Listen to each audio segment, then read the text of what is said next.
4వ అధ్యాయము అండి 1వ వచనం చదవండి. ఏటమ్మా? ప్రేమ కలిగి ఉండుటకు ప్రయాసపడుడి.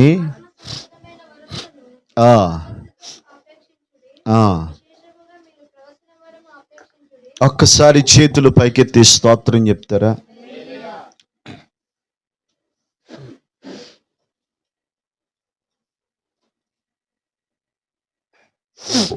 12వ అధ్యాయములో మీరు నాన్న దేవుని బిడ్డలారా 12వ అధ్యాయంలోనికి వస్తే 12వ అధ్యాయము ఆత్మవరాల గురించి చెప్తాడనమాట. అందులో 9 వరాలు ఉంటాయి. 9 వరాలలో ఒకటి 9 వరాలు చెప్తూ అందులో ఒక వరమైనటువంటి ప్రవచన వరం. ఓకే, ఈ ప్రవచన వరాన్ని భక్తుడు పౌలు గారు కొరింథీ పట్టణంలో ఉన్న సంఘానికి చెప్తూ ఏమంటా ఉన్నాడంటే, మీరు విశేషముగా ప్రవచన వరమును ఆపేక్షించుడి, అంటే ఇష్టపడండి, కోరుకొనుడి, ఆశపడండి అని. ఎందుకు ప్రవచన వరమును ఈ భక్తుడు ఈ దైవజనుడు సంఘాన్ని కోరుకోమంటున్నాడంటే,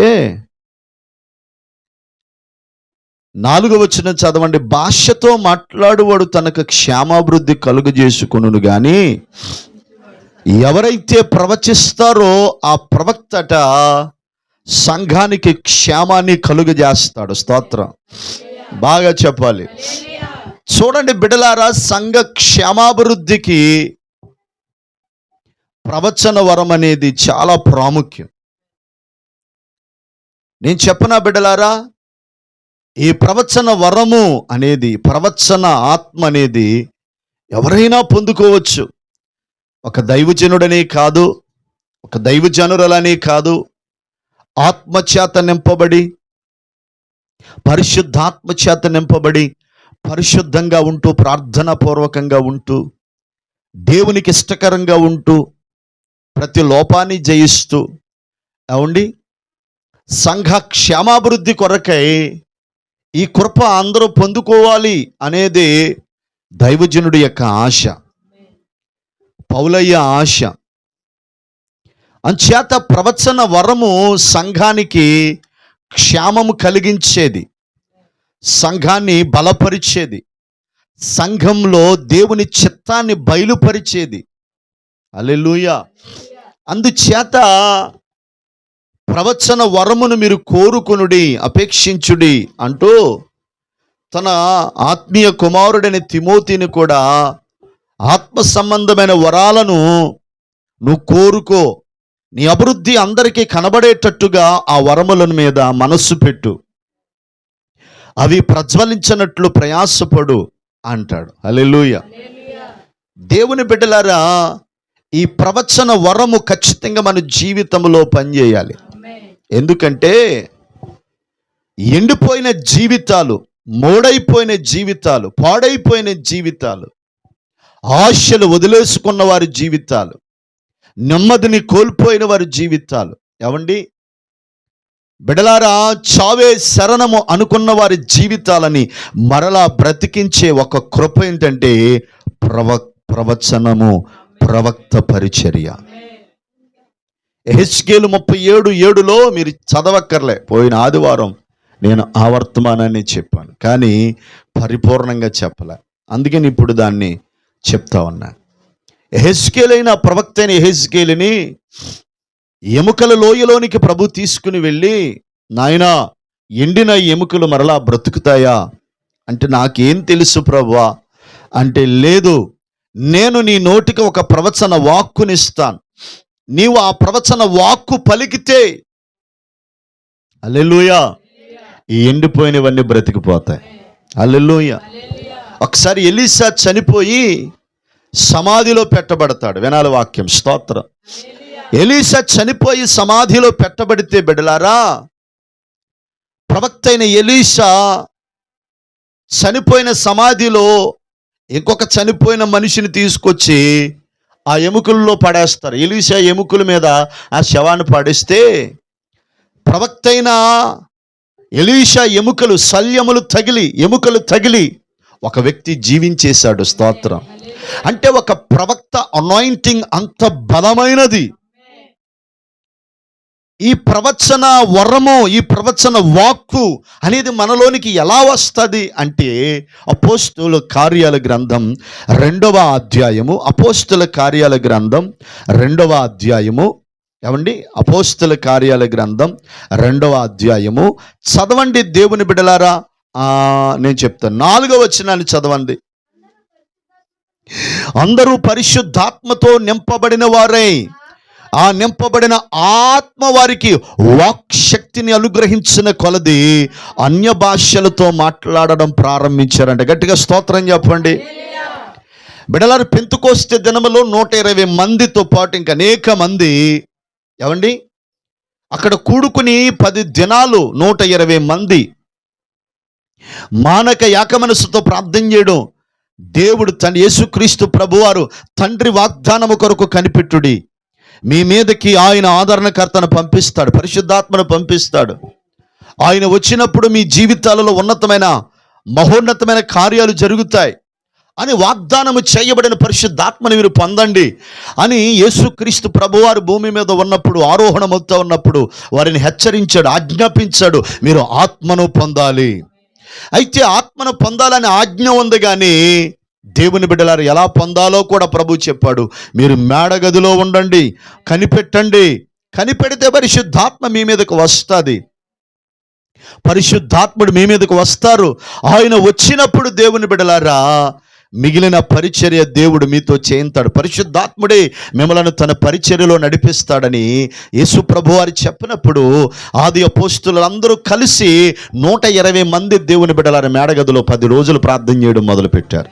నేను చెప్పిన పరిశుద్ధాత్మను పొందాలంటే ఒకటి యాక మనసు కావాలి, పరిశుద్ధాత్మను పొందాలంటే కనిపెట్టాలి, పరిశుద్ధాత్మను పొందాలంటే ప్రార్థించాలి, పరిశుద్ధాత్మను పొందాలంటే అధికముగా స్తుతి ఆరాధన చేయాలి.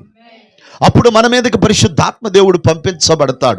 పరిశుద్ధాత్మ దేవుడు మనలోనికి వచ్చినప్పుడు, ఆత్మ మన మీదకు వచ్చినప్పుడు, మనము ఆత్మ చేత నింపబడినప్పుడు జరిగే ఒక అద్భుతం ఏంటంటే వాక్ శక్తిని విడుదల చేస్తాడు ఆయన. ఈ వాక్కు శక్తి ఎప్పుడైతే మనలోనికి వస్తుందో, వాక్శక్తి మనలోనికి ఎంటర్ అవుతుందో, అప్పుడు మనం అన్య భాషలతో మాట్లాడడం ప్రారంభిస్తాం. నేను చెప్పనా, అన్ని వరములు వాడబడటానికి తాళపు చెవి కీ ఏదంటే ఏమండి అన్య భాషలు. ఖచ్చితంగా మనం అన్య భాషలతో నింపబడాలి. ఆమేన్ చెప్పండి. కొరింథీ పత్రికలో బిడ్డలారా పౌలు గారు అంటాడు, అన్య భాషలు మాట్లాడే బిడ్డలంట ఒకటి దేవునితో మాట్లాడుతున్నారంట, రెండోది ఆత్మ వలన మర్మాలు పలుకుతున్నాడట, మూడోది తనకు క్షేమాభివృద్ధి చేసుకుంటున్నాడంట. స్తోత్రం చెప్పండి. అన్య భాషలు మాట్లాడడం వల్ల 3 ఆశీర్వాదాలు మన జీవితాల్లో విడుదలవుతాయి. ఒకటేంటి ఏమా, ఆ అన్య భాషలు మాట్లాడే వ్యక్తి నేరుగా ఎవరితో మాట్లాడుతున్నాడు? యేసు ప్రభుతో డైరెక్ట్గా. అంటే ఇంకా అరమరికలు లేకుండా స్ట్రైట్గా పరిశుద్ధాత్మ చూడండి. అన్య భాషలతో మాట్లాడేవాడు దేవునితో, దేవునికి మాట్లాడేవాడికి అర్థమవుతాయి ఆ భాషలో. సైతానికి జ్ఞానం ఇంకెవరికి అర్థం అవ్వవు. దేవుని స్తోత్రం. అంటే దేవుడికి డైరెక్ట్గా అన్య భాషలు ఏమండి దేవుడికి అర్థమవుతాయి, దేవుడితో మాట్లాడుతున్నాడంట. రెండోది అతగాడు మర్మములను పలుకుచూ ఉన్నాడు. అంటే మర్మము అంటే గూఢమైన సంగతి బయలుపరచబడడం, తెలియని సంగతి. నీకు ఏదైనా డౌట్గా ఉందనుకో, నీ కుటుంబంలో ఏదైనా డౌట్గా ఉందనుకో, ఏదైనా దేవుని బిడ్డలారా తికమకగా ఉందనుకో, ప్రార్థనలో కూర్చొని అన్య భాషలు మాట్లాడి, ప్రభువా ఈ అంశం మీద నాకు ఒక క్లారిటీ ఇవ్వండి అని అన్య భాషలు మాట్లాడితే నీకు దేవుడు ఆలోచన ఇస్తాడట. హల్లెలూయా.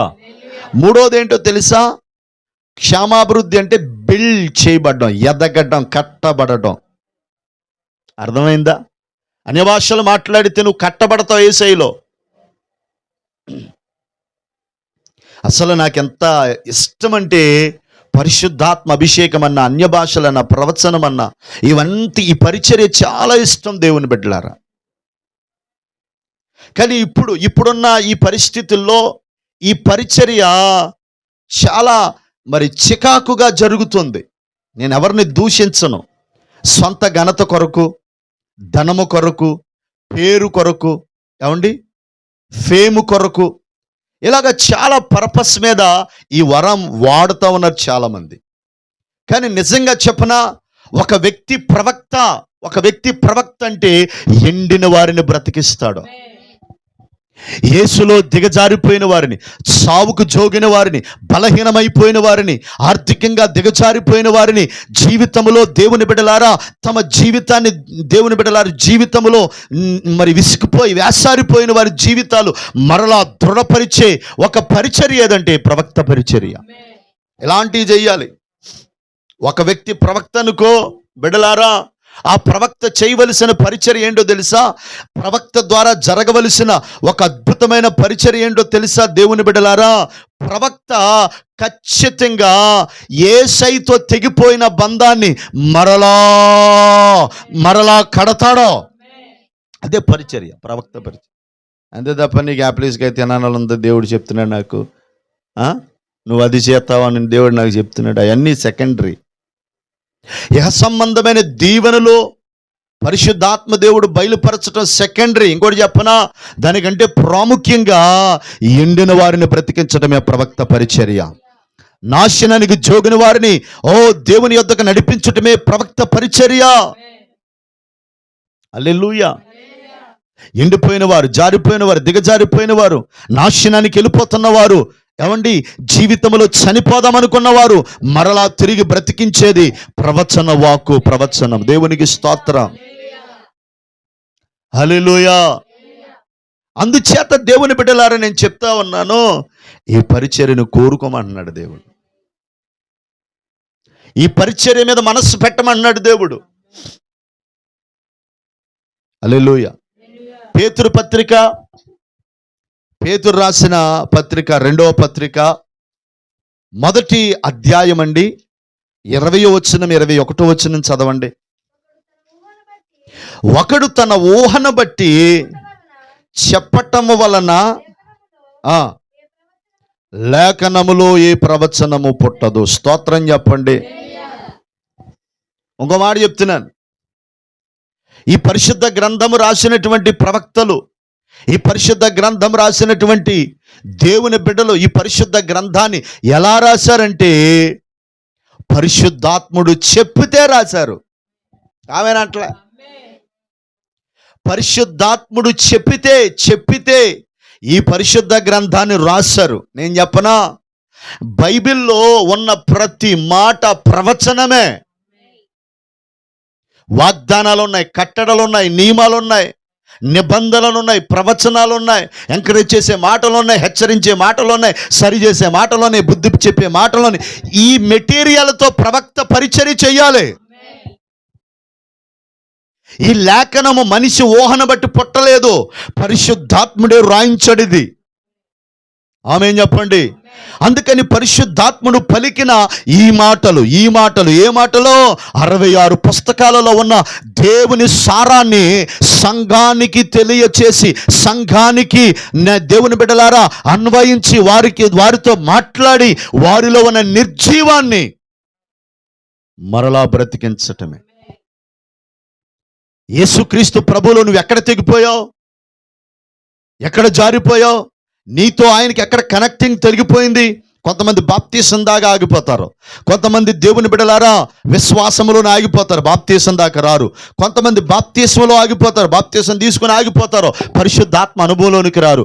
మరికొంతమంది పరిశుద్ధాత్మల అనుభవంలోకి వస్తారు, చెడ్డ స్నేహాలు వదులుకోలేరు. మరికొంతమంది చెడ్డ స్నేహాలు వదిలేసుకుంటారు, దేవుని బిడ్డల అపోస్తుల బోధలోనికి రారు. కొంతమంది ప్రార్థన జీవితంలోనికి రారు, కొంతమంది సహవాసంలో. ఎలాగా ఆది అపోస్తుల పునాదులు ఉన్నాయి, ఆ పునాదులన్నీ దాటుకుని రాలేరు కొంతమంది భక్తి. వారు ఎక్కడో దిక్కున ఆగిపోతారు. ఈ ప్రవక్త తెగిపోయిన బంధాన్ని మరలా కట్టగలగాలి. ఆమేన్ చెప్పండి. హల్లెలూయా. దేవుని ప్రజలకు విరోధంగా ఎదురొడుతూ పోరాడుతున్న దుష్ట ప్రభావాలని ఎదిరించగలిగి వాటి నుంచి ప్రజలను విడిపించగలిగిన వాడే ప్రవక్త పరిచర్య.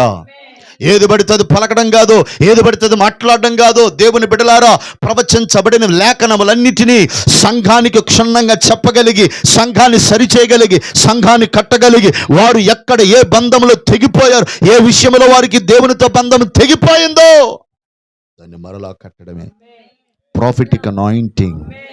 హల్లెలూయా. చదువు 21 చదువు నాన్న. పేతురు 2. ప్రవచనం ఎప్పుడు మనిషి ఊహను బట్టి, బాగా చెప్పాలి స్తోత్రం, మనిషి చెప్పు, మనిషి ఊహను బట్టి ఇచ్చను బట్టి కలుగుటలేదు. చదువు. మనుషులు ఆత్మచేత నింపబడిన వారై, అది స్తోత్రం. నేను చెప్పనా, నువ్వు పరిపూర్ణంగా పరిశుద్ధాత్మతో నింపబడితే,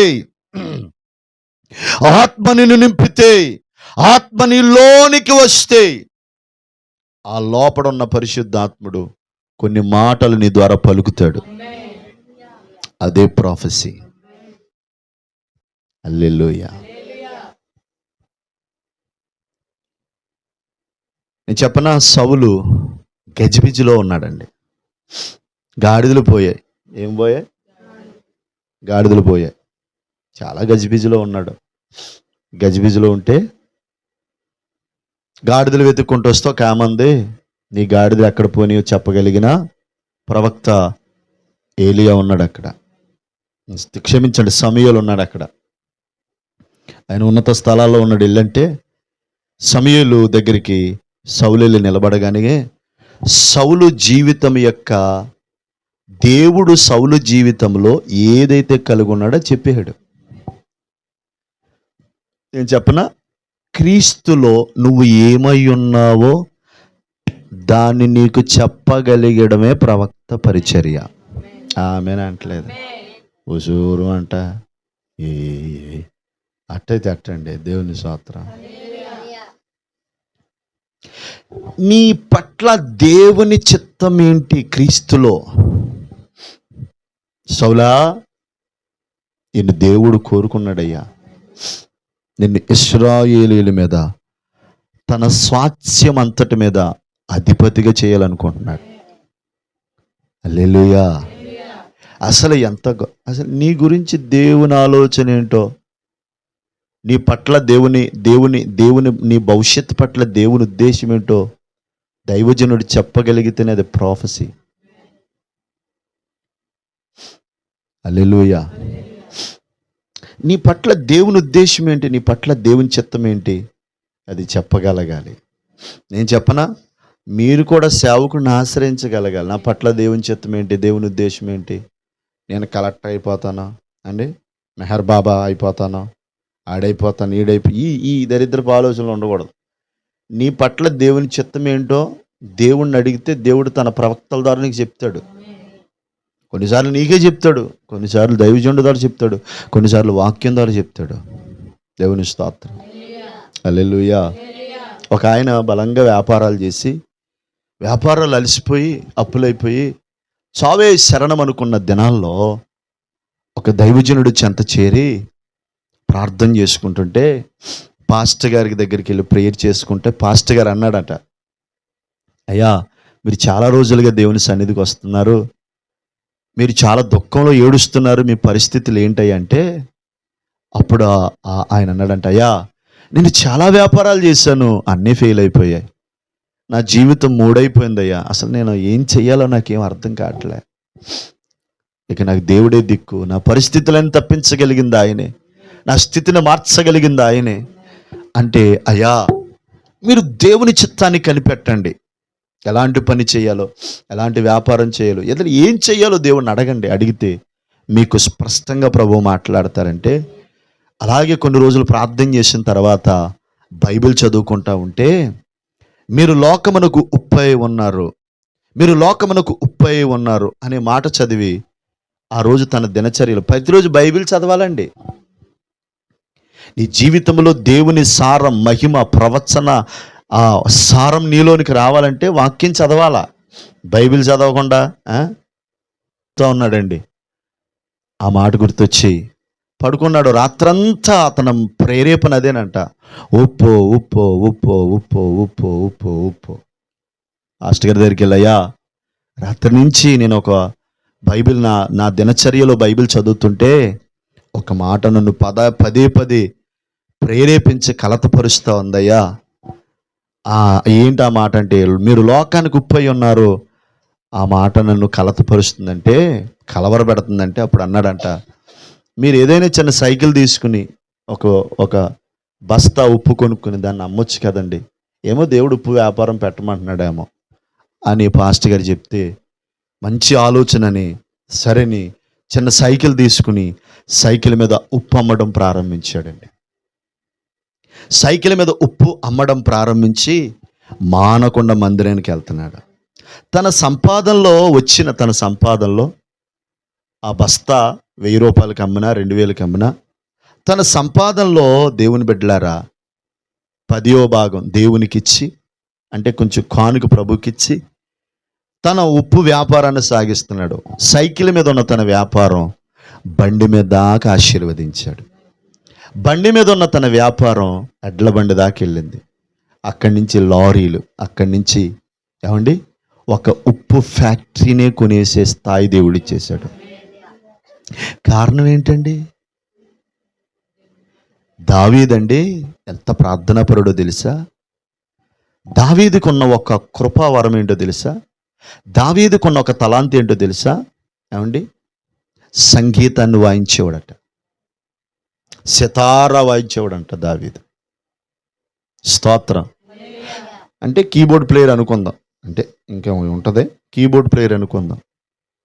దావీదు ఒకసారి అంటాడు, నా వేళ్లకు యుద్ధము చేయు నేర్పావు. అంటే కీబోర్డు ప్లేయర్ కదా, తను ప్లేయర్ కదా. ఈ ప్లేయింగ్ అంతా ఎక్కడి నుంచి వచ్చింది దావీదు కంటే? పరలోకం నుంచే. నేను చెప్పనా, అఫీషియల్గా వాయించేవాడు ఉంటారు కానీ పరిశుద్ధాత్మతో నింపబడి వాయించేవాడు తక్కువ. అసలు ఆ స్పిరిట్ నిన్ను తాకితే నీ ప్లేయింగ్ మారిపోతుంది, నీ గొడవ మారిపోతుంది. స్తోత్రం చెప్పాలి. నేను అంటాను, సౌలు తన జీవితం గురించి అసలు ఎటు తోచని స్థితిలో ఉన్నాడు. ఎప్పుడైతే దేవుని బిడ్డలారా ప్రవక్త అయిన సమూయేలు దగ్గరికి వెళ్ళాడో తన జీవితం అయిపోయింది. ఒక సొల్యూషన్, అంటే ఇశ్రాయేలు ప్రజల మీద రాజు అయ్యాడు. నేనంటాను బిడ్డలారా, ప్రవక్త అంటే నీ జీవితంలో నీ గమ్యాన్ని తెలియచేసే ఒక బలమైన పరిచర్య అది. దేవుని స్తోత్రం. కొంతమంది ఊహను బట్టి చెప్పేస్తారు, ఊహించేసుకుని ఎలా ఇది ఉందేమో ఎలా జరుగుతుందేమో అని ఊహను బట్టి. కొంతమంది ఏం చేస్తారు, ఒక ప్రవచనం ఊహను బట్టి కాక ఇచ్చ అంటే ఏంటి? దేవుని స్తోత్రం, హల్లెలూయా. దుష్ట ఆలోచనలు అంటే కొంచెం ఇది ఉంటుంది అన్నమాట. ఏంటంటే ఏదైనా ధనాన్ని ఆశించి ఏదో ఘనతను ఆశించి ఏదోటి ఆశించి చేస్తూ ఉంటారు. అది కాదు. స్తోత్రం చెప్పండి. బాగా చెప్తులేదు మీరు. హల్లెలూయా. నేను అంటాను బిడ్డలారా, ప్రవక్త ఆత్మచేత నింపబడి మాట్లాడతాడు. హల్లెలూయా. ఇంకో మాట చదువుతున్నాను, కొరింథీయులకు రాసిన పత్రికలో మొదటి పత్రిక 14వ అధ్యాయం 37వ వచనం చదవండి.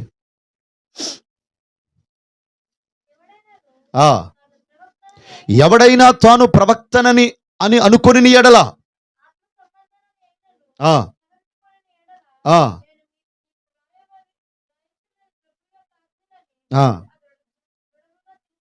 అతడు ప్రభు యొక్క ఆజ్ఞలను దృఢముగా, నిశ్చయముగా, ఖచ్చితంగా తెలుసుకోవాలి.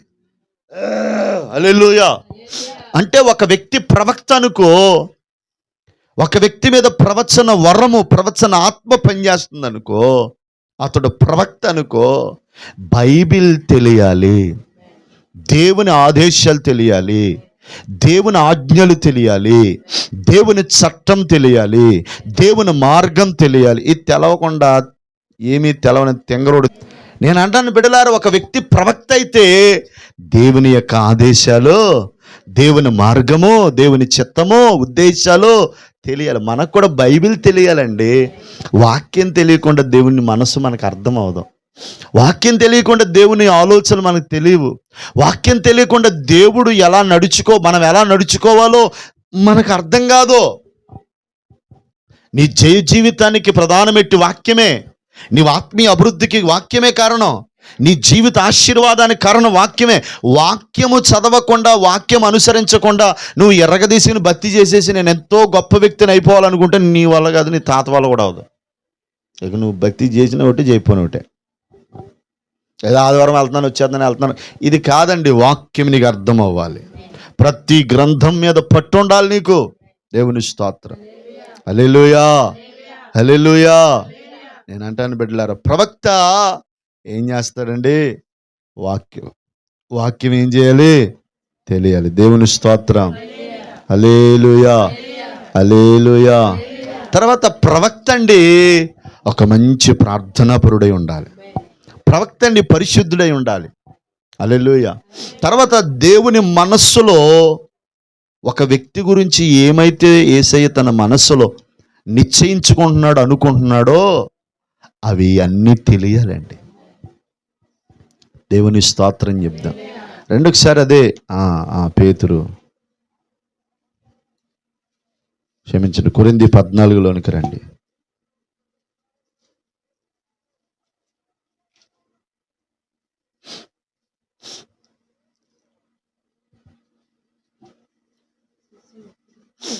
ఎఫెసీ పత్రిక 2వ అధ్యాయం 20వ వచనం.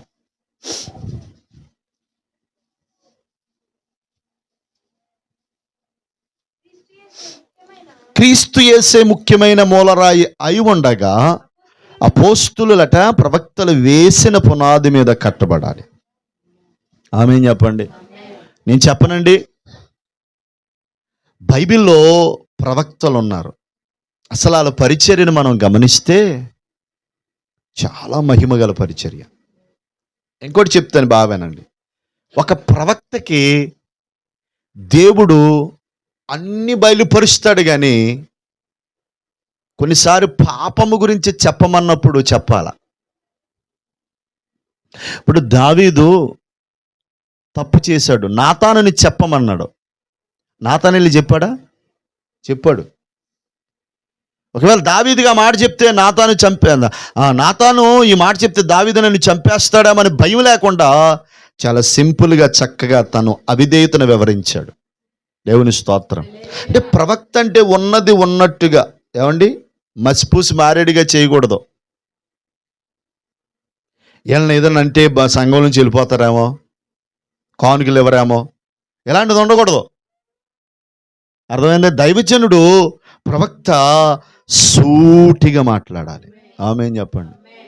యోహాను బాప్తిస్మం ఇచ్చి యోహాను హేరోదు తన తమ్ముని భార్యను ఉంచుకున్నాడని తేటగా చెప్పేశాడు. ఆమె ఏం చేసింది?